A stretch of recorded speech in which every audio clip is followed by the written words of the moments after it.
បាទចឹងសូមបង្ហាញឲ្យគ្រូពីរបៀបនៃការលុបឈ្មោះសិស្សវាចឹងរបៀបនៃការលុបឈ្មោះសិស្សដែលយើងចង់លុប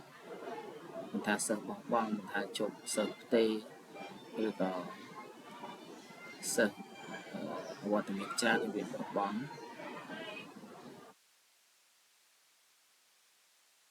បានជម្រាបសួរដល់លោកគ្រូទាំងអស់ខ្ញុំសូមបង្ហាញពីរបៀបនៃការបង្កើតសំទោសនៃការលុបឈ្មោះសិស្សបោះបង់ឬក៏សិស្សផ្ទេអីគឺយើងអត់លំបាកទេគ្រាន់តែលោកគ្រូចូលមកកន្លែងរដ្ឋបាលហើយយកពាក្យសិស្សយកពាក្យបញ្ជីបាទថាសិស្សថ្នាក់ទី6បាទលោកគ្រូចង់លុបសិស្សណាចេញពីបញ្ជីបាទឧទាហរណ៍ថ្នាក់ទី2ឧទាហរណ៍អញ្ចឹងនេះវាបញ្ចេញឈ្មោះសិស្សឲ្យលោកគ្រូបែបនេះ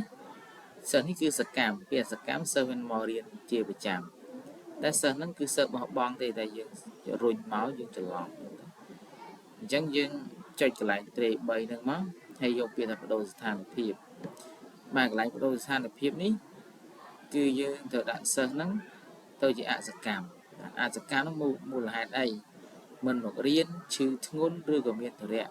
បាទយើងដាក់អញ្ចឹងមកប៉ុណ្ណឹងមកសិស្សបោះបង់ហ្នឹងវានឹងលុបដល់ខ្លួនវាហើយបាទវាអត់នេះទេបាទសម្រាប់សិស្សផ្ទេគឺយើងដាក់បានផ្ទេទៅបាទបើសិស្សផ្សេងសម្រាប់សាលាលោកគ្រូយ៉ាងម៉េចយើងដូរតាមហ្នឹងទៅហើយយើងយកពាក្យរក្សាទុកទៅវានឹងលុបឈ្មោះសិស្សនឹងបាត់ពីបញ្ជីហើយអញ្ចឹងការលុបឈ្មោះសិស្សបោះបង់ឬក៏ផ្ទេអីគឺមានតែប៉ុណ្្នឹងទេបាទសូមអរគុណ